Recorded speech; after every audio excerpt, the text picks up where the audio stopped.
Assalamualaikum warahmatullahi wabarakatuh. Pemirsa, media informasi memiliki pengaruh yang sangat besar dalam membentuk opini masyarakat atau publik terhadap sebuah isu tertentu. Masih segar dalam ingatan kita kalau kita melihat ke belakang, jelang dan pasca pemilu 2019, sempat terjadi polarisasi yang mengakibatkan adanya kubu-kubu, yang mana ini terjadi bukan hanya pada kelompok pendukung pasangan calon atau partai politik, bahkan sampai merembet ke tengah masyarakat yang merupakan masa pemilih. Hal itu terjadi salah satunya akibat adanya pemberitaan media penyiaran yang kala itu cenderung berat sebelah. Kemudian media penyiaran pun juga mulai terpecah menjadi dua kutub yang kemudian menyebabkan pro kontra dan berujung pada dikotomi. Jika kamu suka pada seorang pasangan calon, kamu akan melihat informasi melalui siaran ini. Kalau saya suka pasangan calon B, saya akan melihat siaran yang ini. Dan kemudian akibatnya pemirsa, ini menimbulkan terjadinya polarisasi pembentukan opini publik dalam berbagai segmen pemberitaan. Lantas pemirsa, bagaimana? Bercermin dari pemilu 2019 silam, bagaimanakah posisi lembaga penyiaran publik ini untuk tetap menjaga netralitasnya menjelang pemilu 2024 mendatang? Pada malam hari ini pemirsa, dalam program Bicara Langsung, kami mengangkat tema netralitas lembaga penyiaran publik jelang pemilu 2024 bersama dengan saya, Dian Merdekawati. Dan untuk membahas tema ini, telah hadir bersama dengan saya di Studio 2 TVRI Sulawesi Tengah. Di sini ada Kepala Stasiun RRI Palu, Bapak Raden Muhammad Yusridarto Esos Emikom. Selamat malam Pak Yusri. Selamat malam Mbak Dian, apa kabar? Selamat datang Pak ya. Selamat datang di TVRI. Iya. Baik. Dan juga ada bersama dengan kita Ketua Bawaslu Sulawesi Tengah Bapak Nasrun SPDI MAP. Assalamualaikum, selamat malam Pak Nasrun. Sehat Pak ya? Alhamdulillah sehat. Baik, juga hadir bersama dengan kita Bapak Dr. Ahmad Herman, Esos MSI, beliau selaku pakar komunikasi publik. Assalamualaikum, selamat malam Pak Dr. Herman. Selamat malam juga. Selamat malam Bapak-Bapak sekalian, terima kasih untuk kehadirannya bersama dengan kita saat ini untuk membahas tema yang tentunya sangat menarik pada malam hari ini. Nah, kita akan membahas mengenai netralitas lembaga penyiaran publik menjelang pemilu 2024. Tapi saya ingin mengawali hal ini ke Pak Dr. Herman terlebih dahulu. Pak Dokter, sebelum kita membahas mengenai makna netralitas itu sendiri, saya ingin Pak Dokter membukakan kepada kami pengertian dan juga wawasan begitu bagaimana urgensinya atau pentingnya sebuah informasi publik itu yang kemudian harus tersampaikan ke masyarakat untuk bukan hanya membentuk opini tapi juga menggugah mereka agar mereka bisa tergugah dan tergerak untuk melakukan suatu hal. Dalam hal ini untuk memastikan mereka berpartisipasi dalam pemilu 2024. Ya, terima kasih. Assalamualaikum warahmatullahi wabarakatuh. Ya, jadi ketika kita berbicara media, maka ada beberapa terminologi biasanya yang kemudian dijadikan sebuah pilihan-pilihan, keberimbangan, netralitas, terus kemudian keberpihakan. Nah, menjelang pemilu 2024, bahkan hampir setiap kali menjelang pemilu, kemudian semua orang mempertanyakan sejauh mana netralitas dari sebuah media itu sendiri.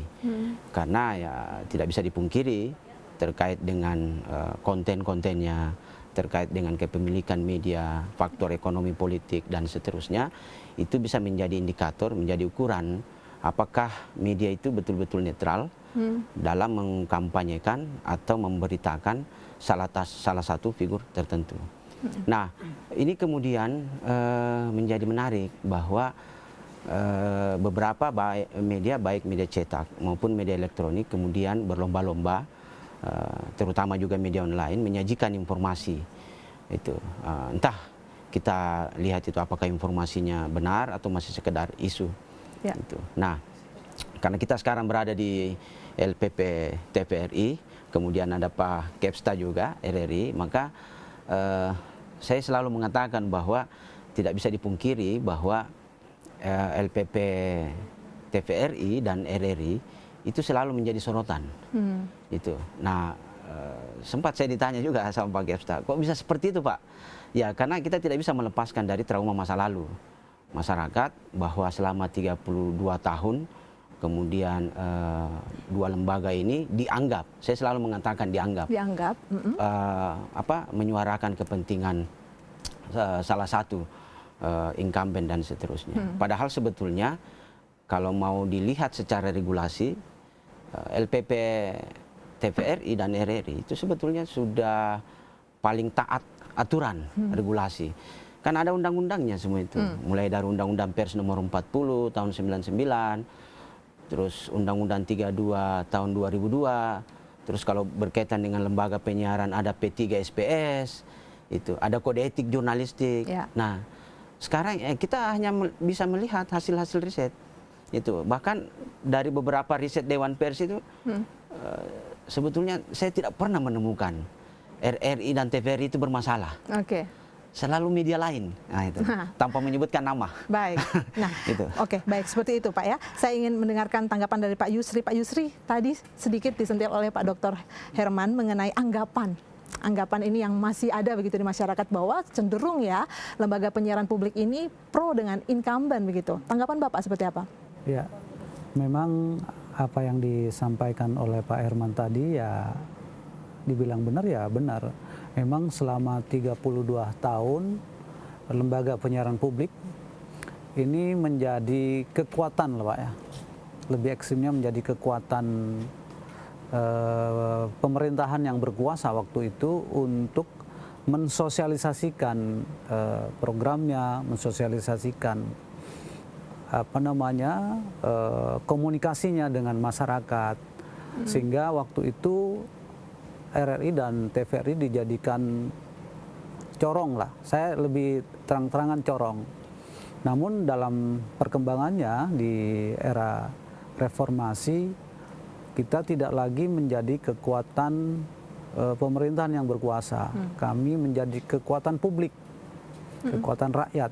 Sehingga muncullah Undang-Undang 32 tahun 2002 tentang penyiaran. Dan itulah, ini memang sebenarnya tantangan buat kita, RRI dan TVRI yang mengemban amanah sebagai lembaga penyiaran publik untuk istiqomah istilahnya Pak. Istiqomah mengikuti aturan sesuai dengan undang-undang yang disiapkan atau diberikan kepada kita sebagai lembaga penyiaran publik. Oke, baik seperti itu ya Pak Yusri. Saya akan kembali ke Pak Dr. Herman. Pak Dr. Herman, sesuai tema kita membahas mengenai netralitas. Nah, netralitas seperti apa yang diinginkan agar tetap lembaga penyiaran publik ini menjadi lembaga yang independen, tidak tercampur dengan kepentingan-kepentingan lain? Ya, pertama kalau kita melihat secara teoritis ya faktor ekonomi politik itu harus dikesampingkan dulu. Ya, karena jangan sampai hanya mengejar ekonomi, segmen pasar, kemudian kita berlomba-lomba menampilkan isu yang sebetulnya tidak diinginkan oleh publik. Yang kedua, faktor politis juga. Itu.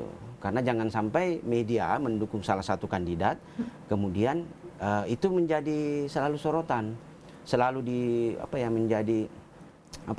selalu diangkat apapun yang dia lakukan. Gitu. Bahkan saya mau menganalisis seperti ini. Kita saatnya nanti ini media bukan lagi perang darat. Itu saya selalu katakan, bukan lagi perang darat, tapi perang udara. Itu. Perang udara itu apa? LPP, RRI dan TVRI itu kan juga sebetulnya punya media sosial. Itu. Yang bermasalah nanti ini bukan di media konvensionalnya, tapi di media sosialnya. Nah, ini akan menjadi tugas berat buat Bawaslu. Bahwa berapa akun yang harus didaftarkan, itu yang harus penting. Iya, betul. Jadi kenapa? Karena kalau media konvensional, orang harus punya surat kabar, gitu. Orang harus nonton televisi dan sebagainya. Tapi kalau media sosial, setiap orang pasti akan mengakses itu. Iya, harus ada aturan yang membatasi gitu, Pak Dokter ya. Nah, inilah riset saya kemudian mengatakan bahwa saya mengambil satu kesimpulan bahwa perang darat sudah usai. Sekarang ini perang udara. Perang di udara. Iya, perang dunia maya. Kemudian orang akan berlomba-lomba menampilkan figur-figur tertentu di media sosial, di mana semua orang punya smartphone, yang hadir ketika dia tidur bahkan bangun kembali lagi itu hadir di ranah-ranah pribadi setiap masyarakat di ruang begitu ya. Publik. Ya, baik. Itu netralitas dari Pak Dr. Herman tadi yang menyebutkan bahwa pertama kita harus mengesampingkan faktor segmen pasar ekonomi begitu ya, kemudian juga faktor politik ya itu harus kita pikirkan dan juga kita kesampingkan. Nah, saya ke Pak Yusri Darto.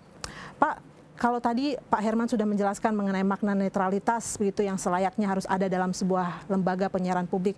Kalau dalam hal ini RRI sebagai salah satu lembaga penyiaran publik begitu, seperti apa aturan dan batasan-batasan yang diatur untuk tetap agar lembaga penyiaran publik dalam hal ini RRI menjaga netralitasnya? Ya. Saya sebenarnya tidak mau bicara hanya RRI. Nah. Kami punya saudara namanya TVRI. Iya.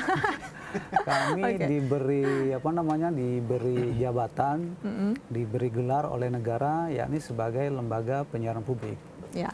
Dalam aturan Undang-Undang 32 sudah dijelaskan bahwa kita netral, independen, tidak parsial, hiburannya juga harus sehat, informasinya juga akurat, Pak.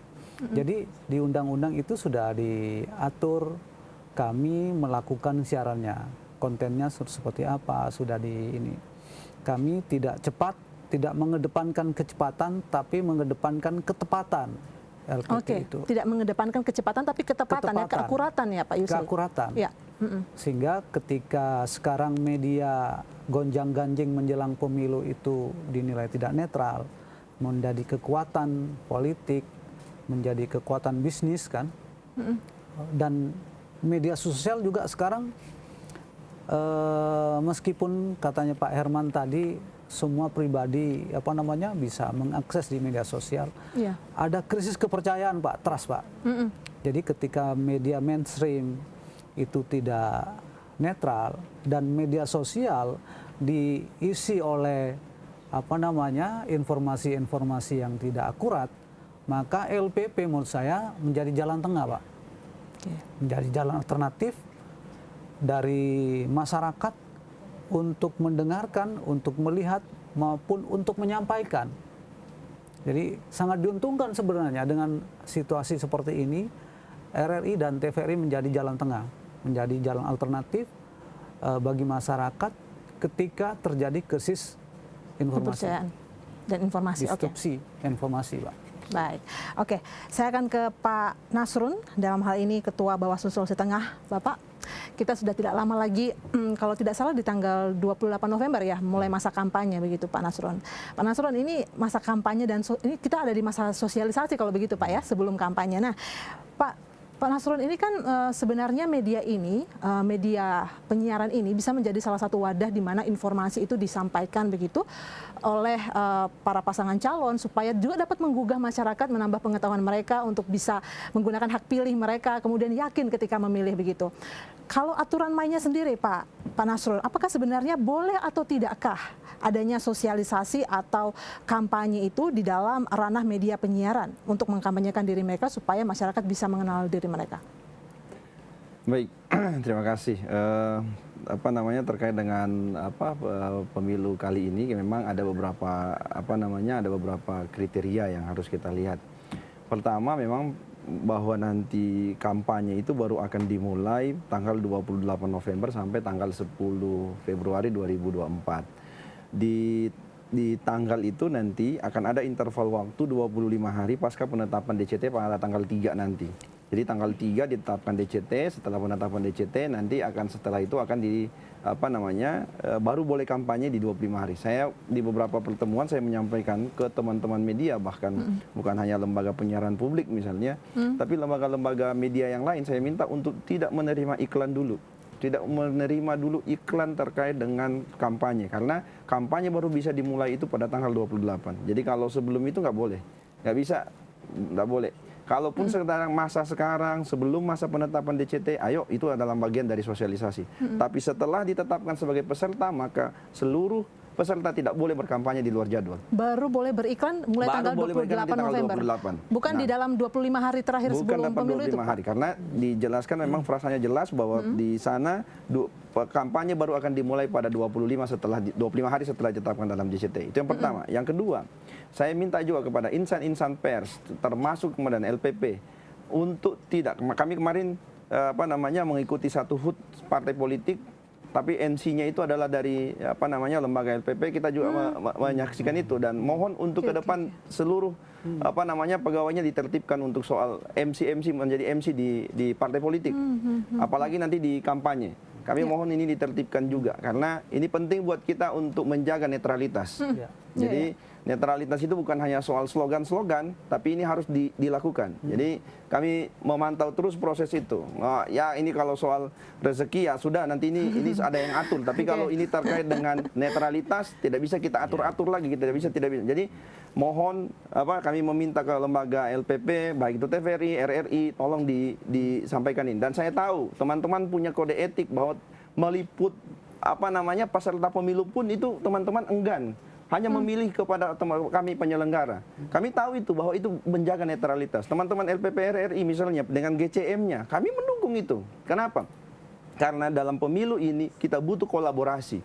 Kita butuh, kalau mau sukses pemilu ini kita butuh kolaborasi. Tidak boleh hanya diserahkan kepada kami penyelenggara. Pengawasan tidak boleh juga hanya diserahkan. Teman-teman pers, teman-teman LPP ini juga bagian dari mengawasi. Ayo kita berpartisipasi dalam mengawasi. Jangan hanya diserahkan ke ke Bawaslu saja. Karena ini adalah bagian dari kita. Ingat, saya di mana-mana menyampaikan bahwa ada 3 partisipasi kita. 1, partisipasi menjadi peserta, partisipasi memilih, dan yang terakhir partisipasi dalam rangka pengawasan. Kita tahu angka memilih kita itu tinggi, benar, angka tingkat partisipasi kita memilih tinggi, tapi angka mengawal proses dari hasil pemilihan sampai perhitungan sampai dilantik orangnya itu sangat rendah. Ini yang kita butuhkan. Ayo teman-teman media bisa merubah keadaan ini. Yang penting satu, butuh netralitas. Jangan pernah condong ke kiri, condong ke kanan. Itu yang kita harapkan.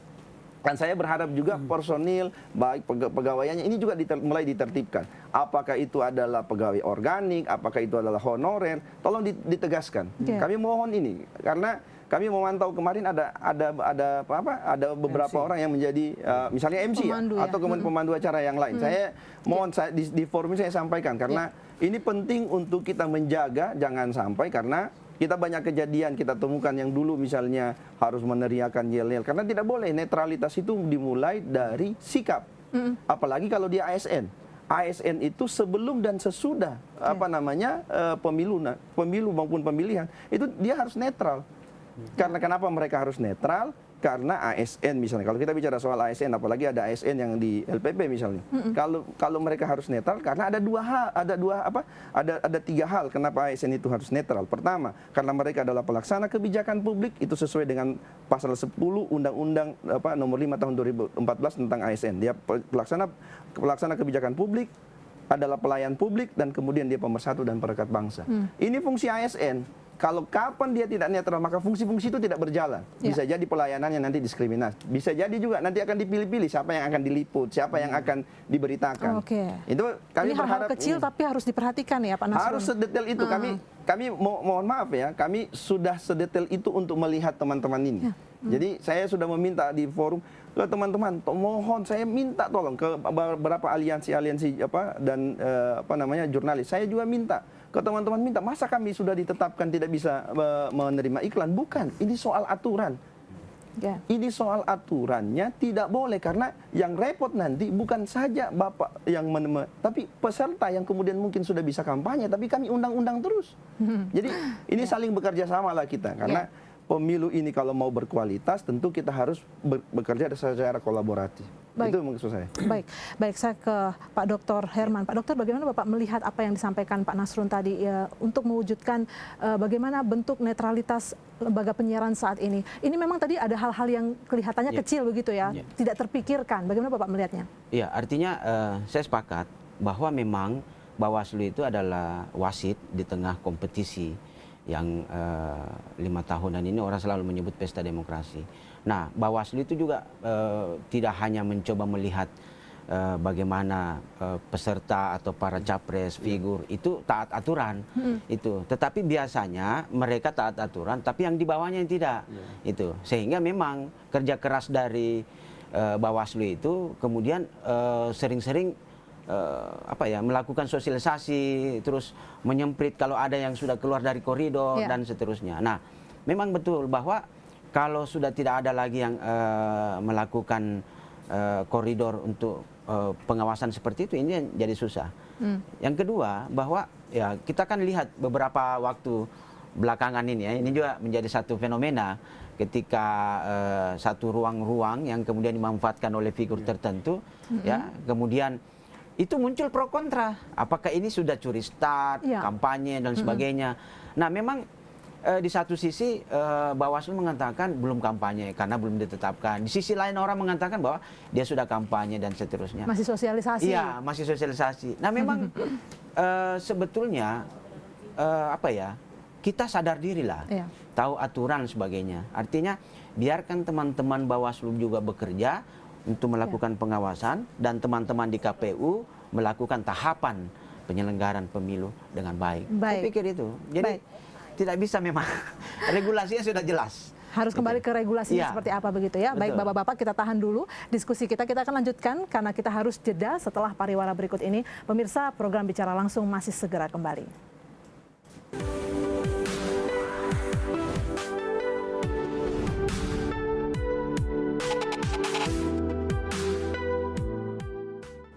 Pemirsa, Anda kembali bersama kami dalam program Bicara Langsung. Pada malam hari ini kami masih membahas mengenai netralitas lembaga penyiaran publik jelang pemilu 2024. Di sini bersama dengan saya ada Kepala Stasiun RRI Palu, Bapak Raden Muhammad Yusridarto SOS MIKOM, dan juga Ketua Bawaslu Sulawesi Tengah, Bapak Nasrun SPD IMAP, dan Pakar Komunikasi Publik, Bapak Dr. Ahmad Herman SOS MSI.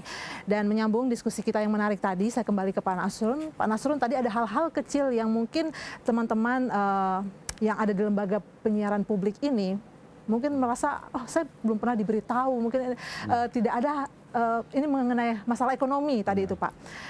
Adakah hal-hal lain juga yang mungkin perlu diberitahukan begitu, yang bercermin dari pemilu 2019 mengenai pelanggaran-pelanggaran yang harus kita antisipasi dari sekarang Pak?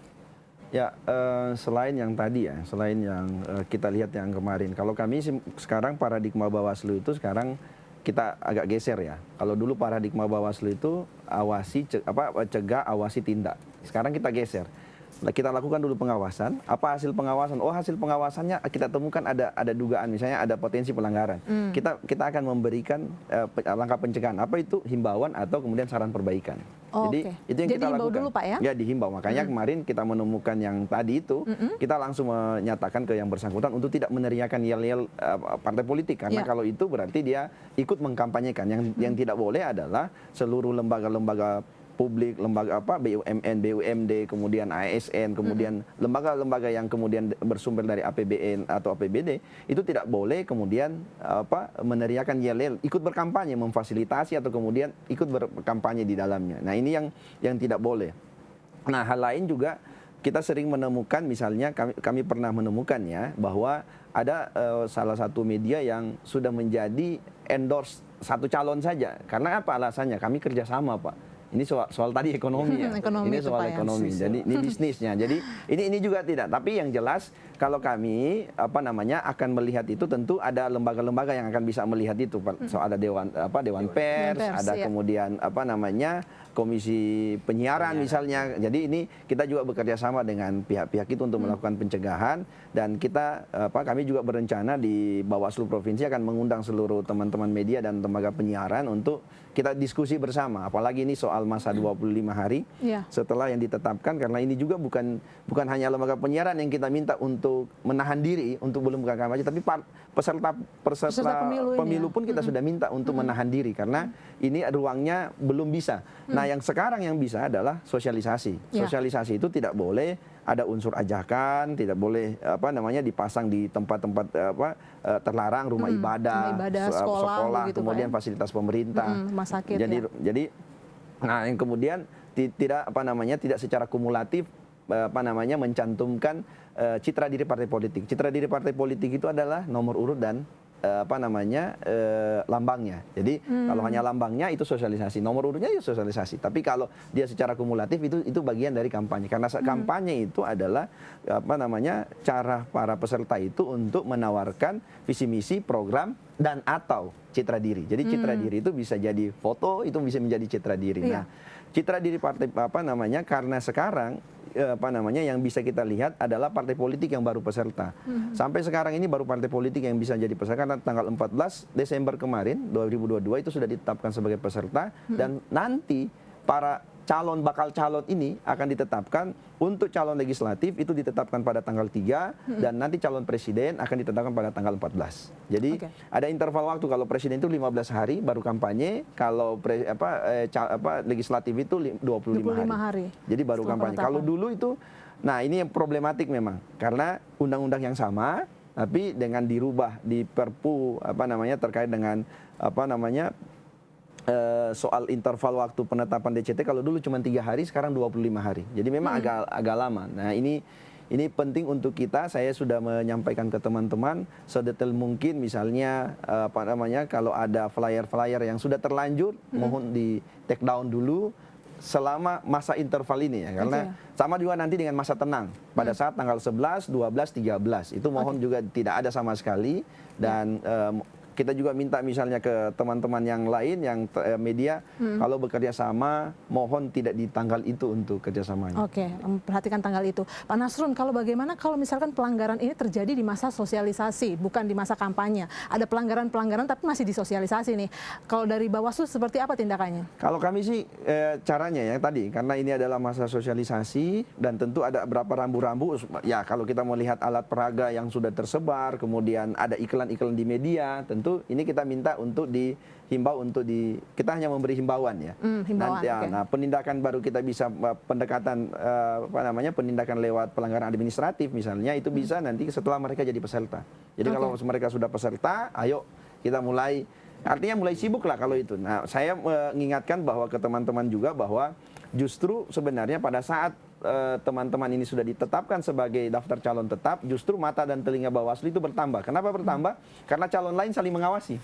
Oke, sesama calon saling mengawasi. Saling mengawasi. Jadi mohon karena akan banyak orang yang mengawasi, partisipasinya akan aktif. Karena salah satu partisipasi aktif melakukan pengawasan adalah salah satu bisa dilihat adalah karena banyaknya laporan masuk ke Bawaslu. Jadi itu bisa nanti kita lihat. Oke, baik.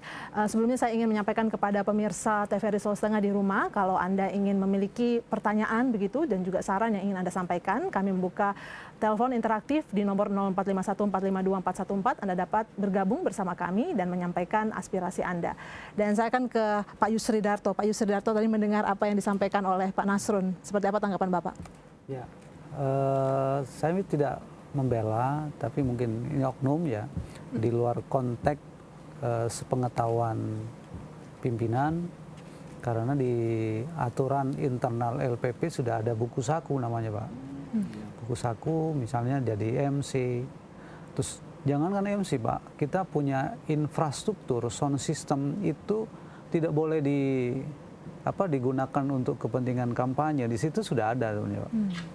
MC itu pun mungkin person yang tidak mendapatkan informasi yang utuh dari atasan sehingga terjadi seperti yang disampaikan oleh Pak Nasrun tadi. Dan itu sangat bagus untuk koreksi buat LPP agar lebih hati-hati lagi di tengah media saat ini banyak berperan dalam sosialisasi di Pileg dan Pilpres. Jadi itu mungkin tanggapan kami. Kami hanya melihatnya itu sebagai oknum, tidak secara kelembagaan mendapatkan izin dari lembaga bahwa dia bisa menjadi MC. Tapi itu masukan buat kami di LPP agar lebih merapatkan barisan Pak Nasrun, sehingga larangan-larangan yang di luar perkiraan kita itu tidak terjadi. Baik, ya, oke, baik. Baik, seperti itu ya Pak Yusri Darto. Baik, saya ke Pak Dr. Herman. Pak Dr. Herman menanggapi tadi apa yang disampaikan juga, sejauh mana aturan-aturan yang ada di lembaga penyiaran publik ini kemudian bisa memastikan menjadi acuan, guidance bagi lembaga penyiaran publik agar bisa dapat tetap netral? Iya, saya pikir bahwa tadi sudah dikatakan oleh Ketua Bawaslu, perlu penguatan kerjasama. Kalau kita berbicara dunia penyiaran, sebetulnya rambu-rambunya sudah ada, sudah jelas. Pertama itu adalah Undang-Undang 32 nomor 2000 Undang-Undang nomor 32 tahun 2002. Terkait dengan itu sebetulnya di dalam itu ada fungsi-fungsi penyiaran. Bagaimana mengedepankan isi yang baik, terus yang berbudaya dan seterusnya. Kemudian ada P3 SPS, Pedoman Perilaku Penyiaran Standar Program Siaran. Nah itu kan juga sebetulnya sudah rambu-rambu di dunia penyiaran itu. Dan yang ketiga juga ada satu lembaga yang mengawasi itu. Di tingkat pusat ada namanya Komisi Penyiaran Indonesia. Di tingkat daerah ada namanya Komisi Penyiaran Indonesia Daerah.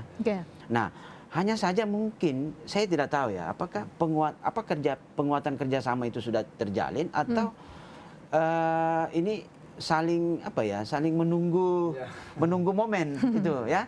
Itu sehingga yang satu juga tidak bisa bergerak kalau tidak ada undangan Saling dari menunggu. pihak Bawaslu dan sebagainya Ya. atau KPU, yang satu juga menganggap bahwa loh itu kan tugas KPID. Padahal sebetulnya ini kan sama-sama seperti tadi Anda katakan dibiayai oleh negara, APBN, mestinya punya tupoksi masing-masing ketika melihat itu. Itu yang pertama. Yang kedua, bahwa memang perlu ada sosialisasi terkait rambu. Itu. Jadi bukan hanya sekedar sosialisasi bahwa tidak boleh gini, tidak boleh gini. Tapi saya sekali lagi sepakat mengundang teman-teman media, terus duduk bersama. Mungkin saran ini Pak Bawaslu, misalnya yang pertama diundang dulu adalah media cetak. Itu, media cetak dulu yang diundang.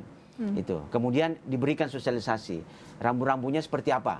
Nah, kemudian berapa hari kemudian media penyiaran. Nah, kalau diundang semua media, ini kan bisa jadi informasinya menjadi bias itu. Nah, kemudian media online itu sendiri seperti apa kemudian dalam mensosialisasikan itu.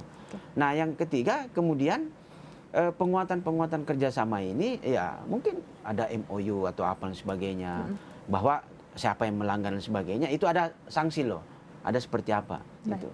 Karena sekali lagi saya mau katakan, ini momen pilkada, momen pilpres atau momen pemilu di semua negara itu selalu seksi.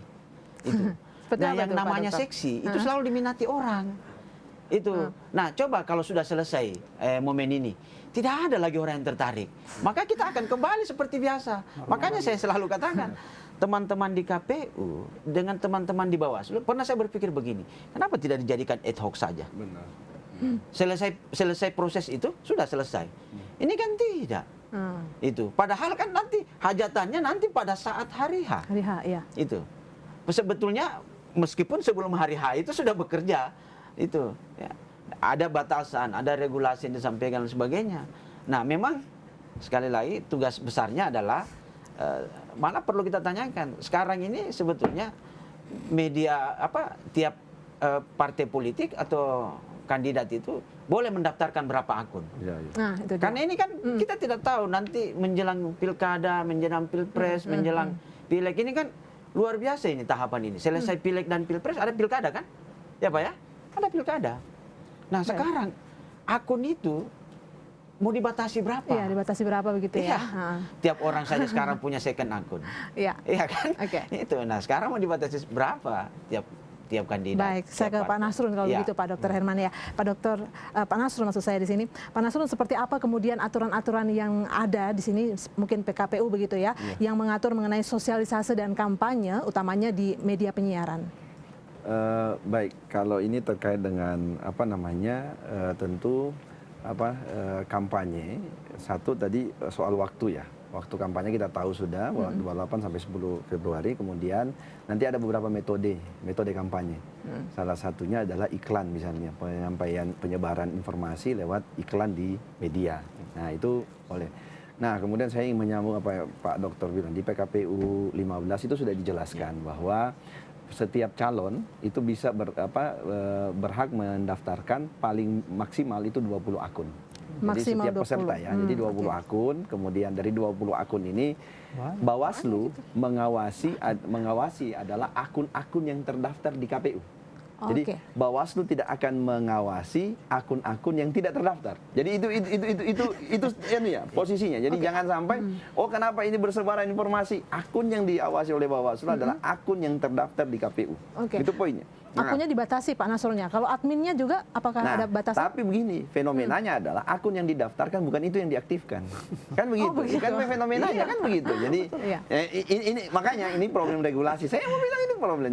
Jadi kalau akun kita tidak, yang kita awasi adalah akun yang terdaftar. Tapi biasanya kita temukan akun yang tidak terdaftar itu yang sering diaktifkan, kan begitu. Betul. Nah, ini tentu kami juga, tapi kami tidak sampai di situ saja. Kami sudah bekerja sama dengan pihak-pihak lain. Misalnya soal kalau ada ujaran kebencian, ada kemudian informasi hoax nanti. Nah, termasuk kami juga sudah mendorong, misalnya kami juga sudah di Bawaslu secara nasional sudah punya platform digital sendiri terkait dengan informasi-informasi yang kalau mau dicek informasi hoax, silakan masuk dalam komunitas digital Jarimu Awasi Pemilu. Jadi kami sudah punya itu untuk kami juga punya kerjasama dengan beberapa platform-platform media ya. Kami juga kerjasama untuk dalam rangka mencegah ini. Walaupun memang kita tahu kalau kita algoritma media sosial ini, yang mana yang kita sering buka itu akan muncul terus chamber kan gitu. Jadi itu terus. Jadi kita akan disuguhi informasi yang memang selera kita kan begitu. Nah, dan itu mempengaruhi pikiran kita. Dan hasil rilis terakhir dari politisasi SARA ya, yang kami Bawaslu itu mengeluarkan yang namanya indeks kerawanan pemilu ya. Indeks kerawanan pemilu itu sudah ada di 2022 kami luncurkan yang general, yang kemudian di tahun ini kami meluncurkan 5 indeks kerawanan pemilu terkait dengan tematik ya. Tematik yang terakhir yang sudah diluncurkan tanggal 11 Oktober kemarin itu adalah politisasi SARA ya. Jadi polarisasi politis SARA itu. Jadi ternyata salah satu penyebabnya polarisasi itu karena soal media sosial. Jadi itu pemicunya. Jadi karena di media sosial ada dukung mendukung, ada fanatisme, kemudian ada muncul konflik. Nah, ini kita harapkan kita juga sadar bermedia sosial. Baik, itu kalau media sosial begitu ya Pak Nasrun. Kalau kita kembali ke media penyiaran begitu, tadi ada aturan yang mengatur tentang iklan, begitu Pak ya? Ada ukuran-ukurannya. Kalau itu ada ukuran. Kalau itu nanti bisa dilihat di PKPU 15 yang dirubah terakhir menjadi PKPU 20, ada ukuran-ukuran tersendiri ya. Kalau besarannya seperti apa, tidak boleh melebihi ukuran yang sudah ditentukan. Oke, ada aturannya yang jelas di situ Pak ya. Jadi tentu ini ada ukuran-ukuran tersendiri. Jadi kalau itu saya tidak hafal ukurannya ini berapa besarnya, tapi itu ada, itu sudah diatur dan nanti akan diatur juga lokasi-lokasinya atau seperti apa. Tapi yang jelas kami bermohon seluruh media, apakah itu adalah media online, media penyiaran publik atau apa, kami minta untuk kalau terkait dengan iklan kampanye ini baru bisa nanti setelah jadwal kampanye, masa kampanye itu dimulai pada tanggal 28 November. Baik Pak Nasrun. Saya ke Pak Yusri Darto. Pak, ini kan saat ini sedang marak yang namanya saling adu survei, adu polling di media-media penyiaran. Nah, lalu kebanyakan yang kita lihat di situ ada kecenderungan campur tangan kepentingan media yang sudah terafiliasi dengan kepentingan parpol terhadap hasilnya begitu. Nah, kalau di lembaga penyiaran publik sendiri, dalam hal ini Bapak selaku Kepala RRI begitu, pernahkah selama ini dalam pemilu juga sebelumnya melakukan survei? Lalu bagaimana di sini LPP menyajikan hasil tersebut? Ya, menarik kalau survei ya. Kami Pak Nas di tahun 2000 berapa ya? Pak Jokowi yang pertama tahun 2014 ya. 14 ya. Betul. Kami melibatkan reporter Pak se-Indonesia Pak. Kami lakukan survei ya, tapi bukan RI-nya Pak, kami punya namanya Puslitbangdiklat. Jadi dia mengumpulkan semua reporter se-Indonesia, ditempatkan di berbagai titik. Kami lakukan survei Pak. Quick report, quick count Pak. Quick count, ya. Hasilnya ternyata sangat presisi Pak, sehingga waktu itu dirilai oleh berbagai media. Tapi dampaknya kami diserang dari berbagai penjuru. Akhirnya kami udah bergeser Pak. Kami juga nggak mau lah meskipun kami melakukan yang terbaik untuk membesarkan media publik, tapi kalau diserang terus akhirnya kami jalan tengah, bukan quick count tapi quick report akhirnya Pak. Di 4 tahun yang lalu di periode Pak Pilpres yang Pak Jokowi kedua kali, kami quick report, bukan quick count-nya. Tapi quick count yang 2014 kami sangat survive Pak itu. Sehingga jangankan media ini ya, media-media yang lain semua merilis kami Pak. Karena hasilnya sangat presisi. Iya. Itu. Puslitbangdiklat tadi itu Pak ya. Dan itu memang independen ya. Bukan RI, kami punya suatu satuan namanya Puslitbangdiklat. Nah, ini yang melakukan penelitian, melakukan survei, melakukan ini, sehingga Akhirnya ya karena kami jejaringnya cukup Luas, banyak ya. di Indonesia, hasilnya presisi, Pak. Sehingga Oke. waktu itu ya Jadi bisa dipastikan itu tidak ada tendensi, hasilnya tidak ada ya? tendensi. Kami hanya sebagai media ingin menawarkan konten yang kreatif dan kami ingin survei, tidak berpihak kemanapun. Tapi ketika hasilnya, ini disangkanya kami berpihak. Itu konsekuensi sebuah LPP seperti itu memang, Pak. Baik. Tantangannya seperti itu. Baik, baik. Saya ke Pak Dr. Herman. Pak Dr. Herman, sekarang ini media-media yang ada marak bermunculan menjadi media partisan. Ya. Apa tanggapan Bapak tentang munculnya media-media partisan ini, Pak? Ya, oke. Saya mau menanggapi dulu yang tadi pertanyaan mengenai survei. Ya. Kalau dalam komunikasi politik itu disebut metode horse race. Jadi survei itu seperti kayak pacuan kuda. Jadi media itu berlomba-lomba menampilkan hasil survei. Kemudian hasil survei itu dijadikan sebuah rujukan. Ya. Siapa yang akan terpilih, siapa yang unggul suara dan sebagainya. Nah, namanya pacuan kuda kan begitu, berlomba sampai mencapai hasil finish. Meskipun tidak tahu itu apakah informasi itu akurat, presisi seperti tadi yang dibilang Siapa oleh yang Pak paling Kepta. cepat keluar hasilnya ya, Pak ya? Yang penting siapa yang paling cepat keluar hasilnya. Sehingga kemudian itu digaungkan menjadi jurnalisme data. Itu artinya media juga kemudian melihat bahwa kami tidak hanya berbicara, tapi kami memberikan satu data. Nah, karena kita lihat kan ini kemudian di era saya ingat betul di era pertama di 2014 itu kan kemudian ada lembaga survei juga yang merilis hasil yang berbeda. Ya kan ini nih menjadi pro kontra juga. Kemudian sebuah lembaga itu menjadi hal yang riset itu menjadi dipertanyakan kembali. Iya, Yang pertama. Yang kedua tadi seputar tentang media partisan. media gitu ya, Pak ya? partisan. Nah, ini memang tidak bisa dipungkiri. Itu. Ini terkait dengan kepemilikan media. Itu tidak bisa dipungkiri.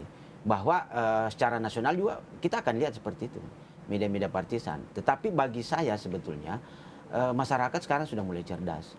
LPP, TVRI dan RRI, disinilah menjadi moderasi, kemudian menjadi moderator sebagai penengah ketika ketika masyarakat disuguhkan oleh informasi-informasi yang cenderung ke satu partai tertentu.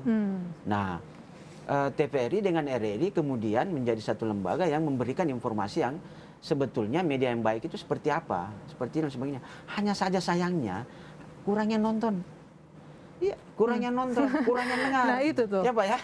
Iya, kurangnya dengar, kurangnya nonton. Kenapa, Pak? Bisa seperti itu? Pertanyaannya kemudian saya tidak tahu apakah kemasannya kurang menarik, apakah jangkauannya, atau memang selama ini ya itu lagi saya selalu kembali ke trauma masa lalu bahwa TVRI itu acaranya monoton, tidak menarik dan sebagainya, sehingga orang lebih orang lebih tertarik dengan media-media lainnya. Nah, yang kemudian tanpa sadar bahwa media itu sebetulnya partisan dari partai tertentu. Tapi bukannya memang sekarang ini kan orang serba ingin sesuatu yang saya duluan, saya bisa tahu duluan, saya bisa cepat mendapatkan sesuatu. Ya, ini sebetulnya bukan persoalan cepat. Media online kan itu seperti itu. Jadi bukan persoalan cepat, tapi persoalan bagaimana memberikan informasi yang benar, yang baik. Media sosial itu kan luar biasa informasi hoaxnya. Ya. Tidak bisa kita pungkiri. Baik, Bapak-Bapak. Sangat menarik sekali pembicaraan kita dan sebenarnya masih banyak yang ingin saya tanyakan kepada Bapak-Bapak sekalian, tapi ternyata ruang waktu kita ini terbatas begitu. Dan di akhir dari diskusi kita ini saya ingin mendengarkan apa yang dapat Bapak-Bapak sampaikan menjadi pesan Bapak kepada pemirsa dan juga seluruh elemen yang terkait dalam hal ini untuk tetap menjaga netralitas lembaga penyiaran publik menjelang pemilu 2024. Mungkin saya mulai dari Pak Yusri Darto, silakan Pak. Kami sebagai lembaga penyiaran publik LPP dalam pemilu ini selalu berkomunikasi dengan KPU dan Bawaslu. Itu salah satu agar kami tidak keluar dari aturan main kepemiluan. Dan setiap konten-konten yang terkait dengan pemilu kami akan komunikasikan, dan ini tidak hanya di tahun ini.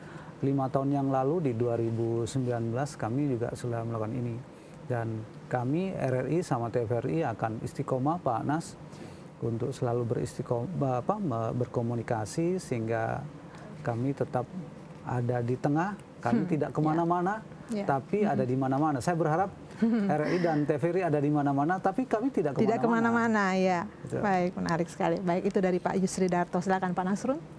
Baik, kami dari Bawaslu mengucapkan terima kasih ya ke teman-teman LPP ini, baik RRI dan TVRI ya, umpamanya sudah memberi ruang ke kami, karena tentu ruang-ruang seperti ini kami butuhkan untuk mensosialisasikan beberapa rambu-rambu tadi ya, regulasi kementerian rambu-rambu yang harus kami berharap ke depan kegiatan atau acara seperti ini lebih dioptimalkan lagi dalam rangka memberi informasi ke masyarakat, dan harapannya kita tetap bisa bekerja sama, dan kemudian dalam kerjasama kita menaati semua rambu-rambu. Baik, tetap ada sinergi dan menaati semua rambu-rambu. Silakan Pak Dr. Herman. Iya, kalau saran saya berharap media tetap menjaga marwahnya, tetap menjaga martabatnya. Di balik kebebasan pers itu ada tanggung jawab yang besar. Baik. Bagaimana mencerdaskan masyarakat. Baik, itu dia. Iya. Baik, terima kasih Bapak-Bapak sekalian telah hadir bersama dengan kami pada malam hari ini. Kepala Stasiun RRI Palu, Bapak Raden Muhammad Yusridarto SOS MIKOM, dan Ketua Bawaslu Sulawesi Tengah, Bapak Nasrun SPDI MAP, Pakar Komunikasi Publik, maksud kami, Dr. Ahmad Herman SOS MSI. Terima kasih Bapak-Bapak telah mengedukasi pemirsa TVRI Sulawesi Tengah pada malam hari ini mengenai netralitas jelang pemilu 2024. Pemirsa, saya ingin menutup dengan sebuah kutipan sepenggal kalimat yang pernah dicetuskan oleh Menteri Penerangan Publik dan Propaganda Jerman pada tahun 1933. Jika Anda mengatakan kebohongan yang cukup besar dan terus-menerus mengulangnya, pada akhirnya publik akan mempercayainya. Namun kiranya pemirsa, apa yang kami bahas pada malam hari ini dapat membuka wawasan dan kesadaran kita mewujudkan media penyiaran, khususnya lembaga penyiaran publik yang netral, mendukung penyaluran informasi edukasi menyambut pemilu di tahun 2024. Saya Dian Merdekawati mengucapkan terima kasih atas kebersamaan Anda. Kita jumpa lagi dalam program Bicara Langsung lainnya. Selamat malam.